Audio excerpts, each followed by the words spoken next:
સુરતના નાસિરનગરમાં ડેમોલેશન મુદ્દે હાઈકોર્ટે સરકારની ઝાટકણી કાઢી છે। ભૂતિયા ડેમોલેશન મુદ્દે હાઈકોર્ટની પ્રશાસનને તીખી ટકોર। કોર્ટની આંખમાં ધૂળ નાખવાનો સરકાર પ્રયાસ ના કરે આ ટકોર હાઈકોર્ટે કરી છે। નાસિરનગરનું એ ભૂતિયા ડેમોલેશન જેને લઈને હાઈકોર્ટે સરકારની ઝાટકણી કાઢી છે। હાઈકોર્ટે કહ્યું કે નાના કર્મચારીઓ સસ્પેન્ડ થાય છે તો મનપા કમિશનર હોદ્દા પર કેમ? આ સીધો સવાલ હાઈકોર્ટે કર્યો છે। સાથે કહેવામાં આવ્યું છે કે કોર્ટની આંખમાં ધૂળ નાખવાનો સરકાર પ્રયાસ ના કરે। આપણને સૌને ખબર છે કે નાસિરનગરનું એ ભૂતિયા ડેમોલેશન જેને લઈને ઘણો વિવાદ થયો હતો। વધુ વિગતો સાથે સંવાદદાતા હિરેન ફોનલાઈન ઉપર જોડાયા છે। હિરેન, હાઈકોર્ટ તરફથી શું નિર્દેશ કરવામાં આવ્યા, શું ટકોર કરવામાં આવી છે આ કેસમાં? જો નાસિરનગર નકલી ડિમોલેશન કાંડને લઈ અને આજે હાઈકોર્ટમાં સુનાવણી હાથ ધરવામાં આવી હતી, ત્યારે ફરી એક વખત હાઈકોર્ટે સુરત મ્યુનિસિપલ કોર્પોરેશન અને રાજ્ય સરકારની ઝાટકણી કાઢી છે। ઝાટકણી કાઢતા તેમણે એવું કહ્યું છે કે નાના કર્મચારીઓને સસ્પેન્ડ કરવામાં આવે છે તો કમિશનર એ હોદ્દા ઉપર કેવી રીતે રહી શકે। મુખ્ય વાત એ છે કે સુજલ પ્રજાપતિ નામનો જે એક્ઝિક્યુટિવ એન્જિનિયર છે તેમણે પોતાના એફિડેવિટની અંદર કોર્ટમાં વોટ્સએપ ચેટ રજૂ કરી હતી અને વોટ્સએપ ચેટના આધારે કહ્યું હતું કે Surat municipal commissioner M Nagarajan દ્વારા જ તેમને આ ડિમોલેશન કરવાનો આદેશ આપવામાં આવ્યો હતો અને ડિમોલેશન ઝડપથી પૂરું કરવા માટે થઈ અને આ આદેશ આપવામાં આવ્યો હતો। શરૂઆતમાં જ્યારે હાઈકોર્ટની અંદર પીઆઈએલ થઈ ત્યાં સુધી એવી વાત હતી કે મ્યુનિસિપલ કમિશનર દ્વારા આ કોઈ પણ પ્રકારની આદેશ આપવામાં નથી આવ્યો અને મ્યુનિસિપલ કમિશનરને આ અંગેની જાણ જ નથી, પરંતુ જ્યારે એફિડેવિટ રજૂ કરવામાં આવ્યું અને તેની અંદર તમામ બાબતોનો ટાંકવામાં આવી અને વોટ્સએપ ચેટ પણ રજૂ કરવામાં આવી હતી। આજે જે સુનાવણી થઈ એ સુનાવણીની અંદર કોર્ટે જે ટાંક્યું છે એની જો વાત કરીએ તો સુરત મ્યુનિસિપલ કમિશનરે પોતાના હોદ્દા પર અત્યાર સુધી શું કરે છે એ પ્રકારેનો પ્રશ્ન પણ કર્યો હતો। પાવર ધરાવતો આક્ષેપિત વ્યક્તિ હોદ્દા પર હોય ત્યાં સુધી નિષ્પક્ષ તપાસ કેવી રીતે થઈ શકે એ પ્રશ્ન પણ હાઈકોર્ટે સરકાર અને મ્યુનિસિપલ કોર્પોરેશન બંનેને કર્યો છે।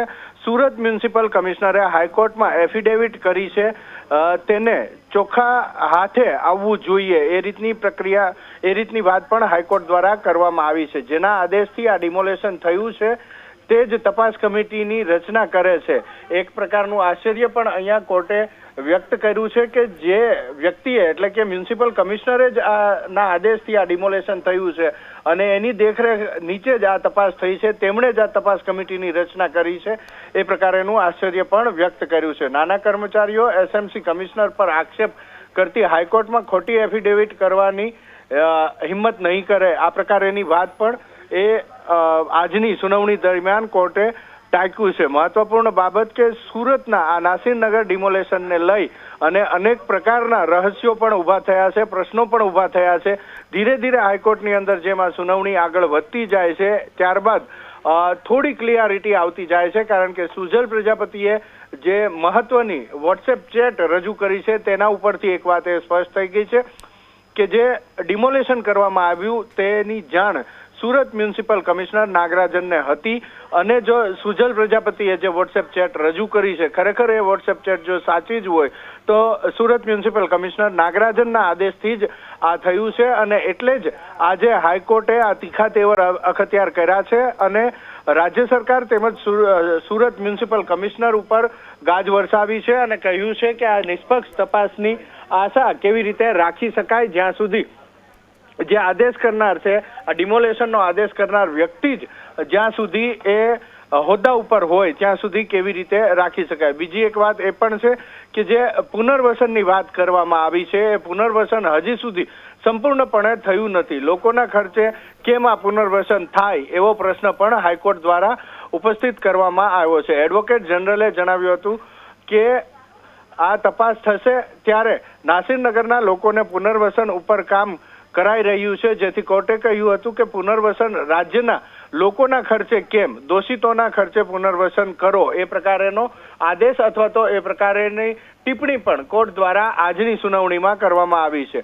કોર્ટ સમક્ષ અરજદારોએ બે પ્રકારની માગણી મૂકી છે, પુનર્વસનની અને બીજી દોષિત અધિકારીઓ સામે પગલાં લેવાની। આ બે મુખ્ય માગણીઓ જે અરજદારો છે તેમણે આજે હાઈકોર્ટ સમક્ષ મૂકી છે। એડવોકેટ જનરલે હાઈકોર્ટને એ પણ જણાવ્યું હતું કે નાસિરનગરના લાયકાત ધરાવતા લોકોના પુનર્વસન માટે 120 ફ્લેટ ખાલી છે. સરકારે હાઈ લેવલ કમિટી બનાવવાનું નક્કી કર્યું છે, જેમાં અર્બન હાઉસ અને ડેવલપમેન્ટ વિભાગના 2 સિનિયર ઓફિસર હશે. એટલે કે આજે હાઈકોર્ટની અંદર જે એડવોકેટ જનરલે રજૂઆત કરી હતી તેમાં પુનર્વસનની બાબતે જે ફ્લેટ સુરતની અંદર ખાલી છે એ ફ્લેટ આ નાસિરનગરના પીડિતોને આપવાની વાત પણ કરી છે. જોકે આગામી સુનાવણી જ્યારે થશે ત્યારે હાઈકોર્ટ આ મુદ્દે સ્પષ્ટતા કરે, કેમ કે હજી સુનાવણી જ્યાં સુધી ચાલુ છે ત્યાં સુધી મુખ્ય વાત એ જ આવી છે કે અત્યારે મ્યુનિસિપલ કમિશનર નાગરાજન પોતાના હોદ્દા ઉપર કેમ છે. એટલે કોર્ટે સીધો જ પ્રશ્ન કર્યો છે કે જે વ્યક્તિ આદેશ આપે છે એ હજી સુધી હોદ્દા ઉપર કેમ રહે, કારણ કે નાના જે કર્મચારીઓ છે જે આની અંદર ડિમોલેશન વખતે હાજર હતા તેમને સસ્પેન્ડ કરવામાં આવ્યા છે, તો આ નાગરાજન હજી સુધી હોદ્દા ઉપર કેમ, એ પ્રકારેનો પ્રશ્નાર્થ પણ હાઈકોર્ટે ઉભો કર્યો છે અને સાથે જ સુરત મહાનગરપાલિકા અને રાજ્ય સરકારની ઝાટકણી પણ કાઢી છે. આભાર હિરેન વિગતો આપવા માટે. તો હાઈકોર્ટે સવાલ પણ ઉઠાવ્યા છે, ટકોર પણ કરી છે. હાઈકોર્ટે કહ્યું કે તલસ્પર્શી અભ્યાસના નામે કોર્ટની આંખમાં સરકાર ધૂળ ન નાખે.